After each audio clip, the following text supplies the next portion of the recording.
आज बेटा हम लोग जो है क्लास में नया टॉपिक स्टार्ट करने वाले हैं।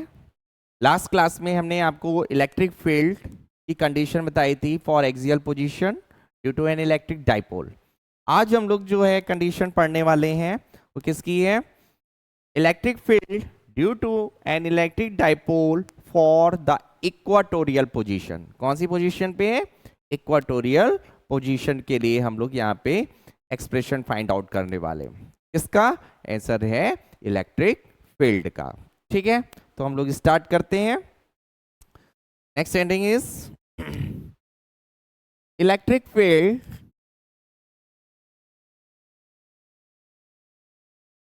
Due to an electric dipole electric field due to an electric dipole on an equatorial position. Equatorial position.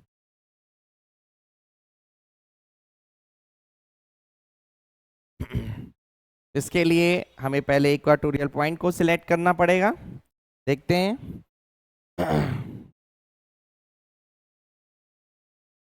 देखिए पॉइंट चार्ज है हमारे पास में -q और ये रहा +q। ये हमारा ए बी इलेक्ट्रिक डाइपोल है। ठीक है, इसके मिड पॉइंट पे हम लोग यहाँ पे डाइपोल मोमेंट को परफॉर्म करेंगे। सेंटर है O, यहाँ पे डाइपोल मोमेंट हमारा P है। ठीक है, और इससे जो है R डिस्टेंस पे, कितनी डिस्टेंस पे? R डिस्टेंस पे, ये R डिस्टेंस, ये डाइपोल मोमेंट से R डिस्टेंस पे हमने क्या किया? एक पॉइंट कंसीडर किया है, पॉइंट कंसीडर किया है P, और इस P पॉइंट पे हमें क्या चाहिए? डाइपोल इलेक्ट्रिक फील्ड चाहिए। ठीक है, तो यहां से हमें P पॉइंट पे अगर हमें इलेक्ट्रिक फील्ड को फाइंड आउट करना पड़ेगा तो हमें -q चार्ज से और +q चार्ज के बीच की डिस्टेंस चाहिए होगी। तो इस डिस्टेंस के लिए हमें क्या करना पड़ेगा? इस डिस्टेंस को फाइंड आउट करने के लिए क्या करना पड़ेगा? हमें यहाँ से इन दोनों को मिलाना पड़ेगा। तो हम दोनों पॉइंट को ये यहाँ पे कुछ इस तरीके से मिला देते हैं। इसको हम यहाँ पे इस तरीके से मिला देते हैं। ठीक है, क्लियर है? अच्छा, इस एक्सिस का, डाइपोल एक्सिस से कुछ एंगल होगा, ये थीटा एंगल है, तो ये भी एंगल कितना हो जाएगा? थीटा हो जाएगा। क्लियर? अच्छा, ये डिस्टेंस हमारी क्या होती थी? L। ये डिस्टेंस क्या होती थी हमारी बेटा? L।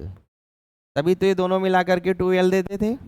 यस, तो यहां से अगर हम लोग डिस्टेंस PB और PA निकालेंगे तो according to the Pythagoras theorem ये डिस्टेंस क्या हो जानी चाहिए? √r² + L का स्क्वायर, और ये भी डिस्टेंस क्या हो जाएगी? r² + L²। अंडरस्टूड? क्लियर है? और ये एंगल क्या होगा इक्वेटोरियल पॉइंट के लिए? ये दोनों एंगल कितने हो जाएंगे? 90 डिग्री के। ठीक है, तभी तो हम लोग यहाँ पे पाइथागोरस थ्योरम को अप्लाई करेंगे, अदरवाइज हम लोग कर ही नहीं सकते। अंडरस्टूड? ओके, तो अब हमें P पॉइंट पे हमें क्या चाहिए? फील्ड चाहिए। तो यहाँ पे दोनों पॉइंट चार्जेस हैं, +q भी है और -q भी है। तो दोनों पॉइंट चार्जेस के लिए हम यहाँ पे क्या करेंगे?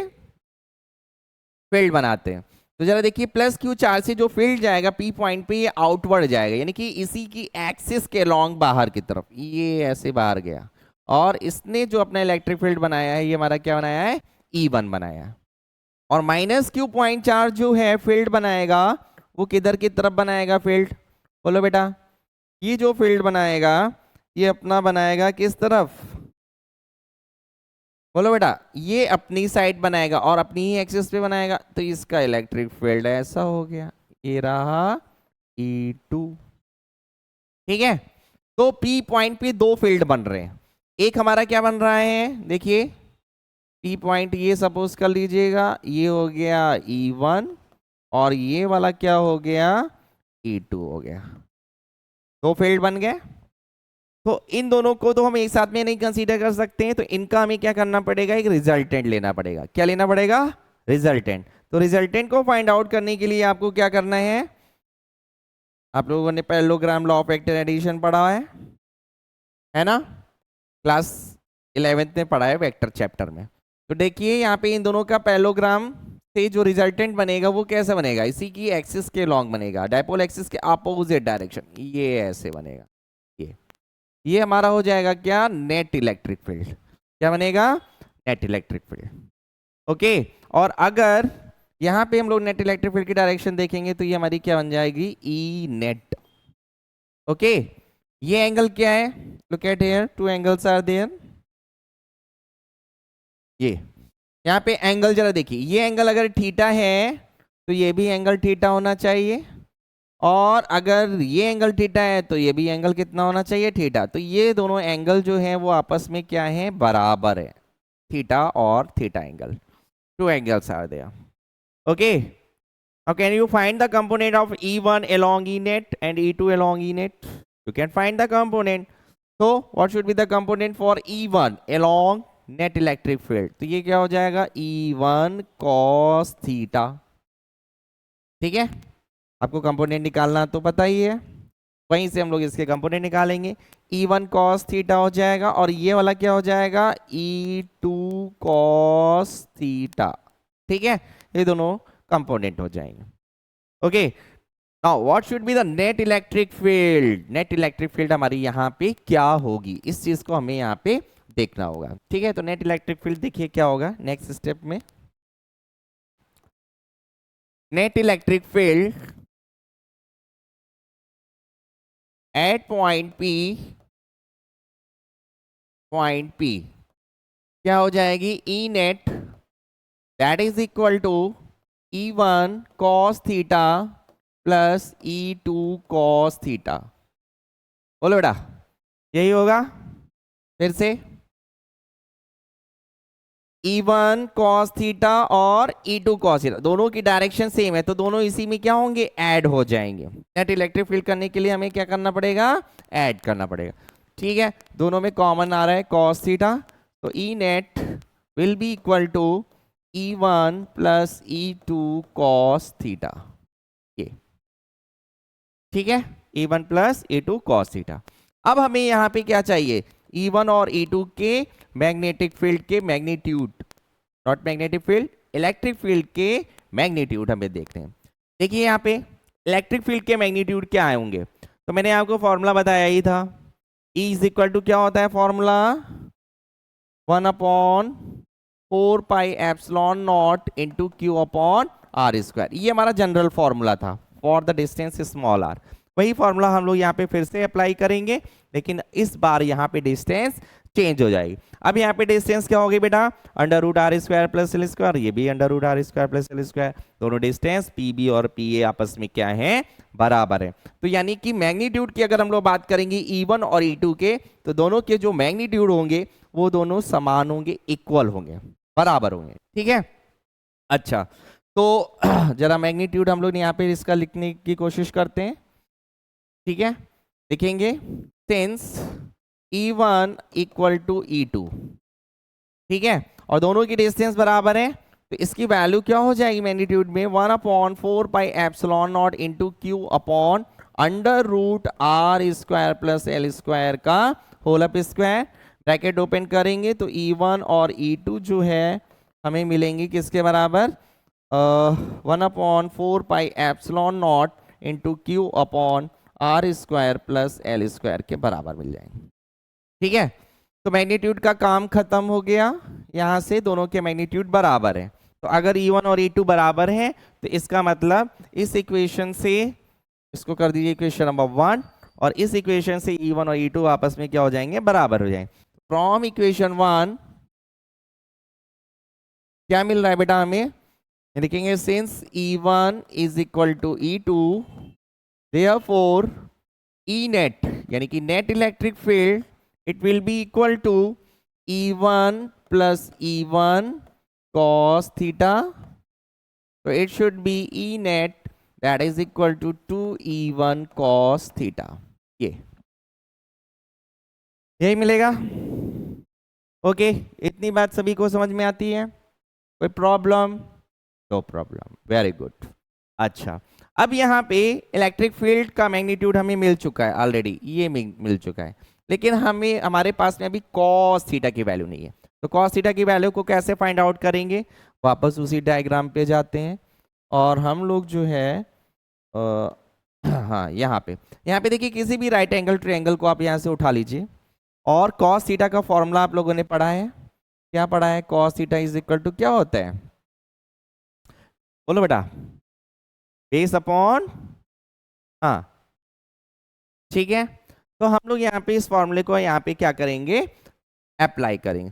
तो यहाँ पे इसका बेस कितना है, L अपॉन, और हाइपोटेन्यूस आपको पता ही है under root R square plus C square, इसको हम लोग क्या लिख सकते हैं, ये लिख सकते हैं की power 1/2 L upon R square plus L square की पावर 1/2, ये हम लोग जो है यहाँ से इसकी वैल्यू को लिख सकते हैं। अंडरस्टूड, क्लियर है, ओके। तो ये वैल्यू हम लोग जो है नेक्स्ट फॉर्मूले में रखेंगे, यहाँ पे E net it should be equal to 2 into 1/4 pi epsilon not into क्या था बेटा, कॉस थीटा की E1 की वैल्यू पहले पूरी लिख लेंगे, Q upon R square plus L square, और इंटू कॉस थीटा की वैल्यू क्या थी हमारी, L upon R square plus L square की पावर 1/2, ठीक है। अब जरा देखिए दोनों के बेस बराबर है और ये 1/2 पावर 1 है, तो पावर यहाँ पे ऐड हो जाएगी, तो 1 + 1/2 क्या हो जाएगा, 3/2 हो जाएगा, कितना हो जाएगा, 3/2, ठीक।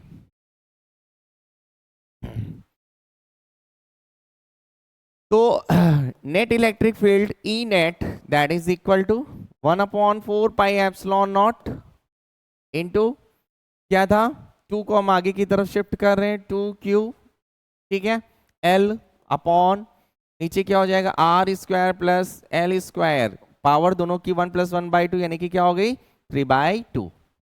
फिर से इसको जब हम लोग सॉल्व करेंगे ये इतने पोर्शन को, ये वाले पोर्शन को, तो हमारा यही टर्म्स आएगा जो अभी मैंने यहाँ पे लिख दिया है, क्लियर है, ओके। तो ये टर्म्स आ गया। फिर से यहाँ पे R और L को कंपैरिजन करेंगे, तो R is always be greater than L, यहाँ पे लिखेंगे since R is very very greater than L, therefore R square is very very very very greater than L square. तो what, L square is neglected again, neglected, ठीक है, again, ठीक है here.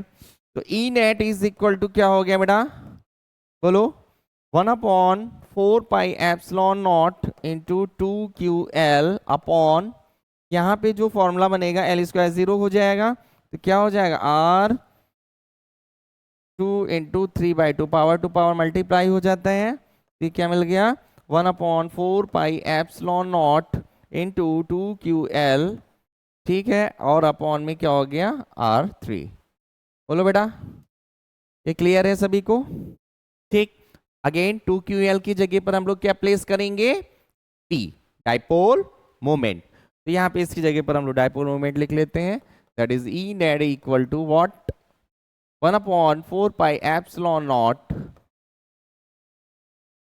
Okay, into P upon R3, ये ठीक है। और अगर हमें इसको वेक्टर के फॉर्म में लिखना है, कैसे, वेक्टर के फॉर्म में, तो वेक्टर के फॉर्म में कैसे लिखेंगे, इन वेक्टर फॉर्म कैसे लिखोगे आप, E net that is equal to 1/4 pi epsilon not, ठीक है, और ये हो जाएगा, यहाँ पे साइन लगा लेंगे आगे माइनस का, यहाँ पे P अपॉन R3, ये फॉर्मूला है, ठीक है, ये फॉर्मूला हो गया आपका, क्या फॉर्मूला हो गया, अगेन सी अगेन ये formula, this is the formula, ठीक है। एक क्वेश्चन है यहाँ पे मैंने साइन माइनस क्यों लगाया है, why we are using minus sign here, क्यों लगाया, बता सकता है कोई, अच्छा नहीं बता सकते, तो आप वापस उसी डायग्राम में जाइए, फिर देखते हैं क्या होता है। देखिए यहाँ पे जो डाइपोल मोमेंट है, डाइपोल मोमेंट यानी कि ये -q से +q पे जो डाइपोल मोमेंट जा रहा है, इसकी डायरेक्शन कैसी है, -q से प्लस क्यू चार्ज की तरफ जा रही है। लेकिन जब हमारा नेट इलेक्ट्रिक फील्ड बन रहा है, नेट इलेक्ट्रिक फील्ड किधर बन रहा है, इसके अपोजिट डायरेक्शन में बन रहा है। डायरेक्शन देखिए, ये है डाइपोल मूवमेंट की डायरेक्शन और ये डायरेक्शन किसकी है, नेट इलेक्ट्रिक फील्ड। और हमने क्या फाइंड आउट किया है, नेट इलेक्ट्रिक फील्ड किसके करस्पॉन्डेंस में निकाला है, हमने उसके डाइपोल मूवमेंट के करस्पॉन्डेंस में। अंडरस्टूड। तो दोनों की डायरेक्शन है अपोजिट, इसलिए साइन क्या हो जाएगा, माइनस का हो जाएगा। तो एक पॉजिटिव वर्ड जा रहा है, अगर ये डाइपोल मूवमेंट की डायरेक्शन को पॉजिटिव वर्ड मान रहे हो तो नेट इलेक्ट्रिक फील्ड हमारा कैसा जाएगा, नेगेटिव डायरेक्शन में जाएगा। I hope this things are clear to everyone. तो इसमें आपको बेटा ये ध्यान रखना है कि फॉर्मूले आपको इसके तैयार करने हैं, ठीक है।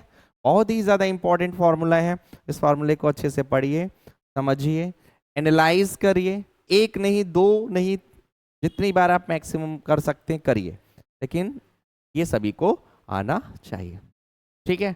और कोई डाउट्स है बेटा आप लोगों को, कोई डाउट्स हो तो बता दीजिए, नो प्रॉब्लम, ठीक है। ओके, तो इसको आप लोग एनालाइज करें। Okay, thank you class.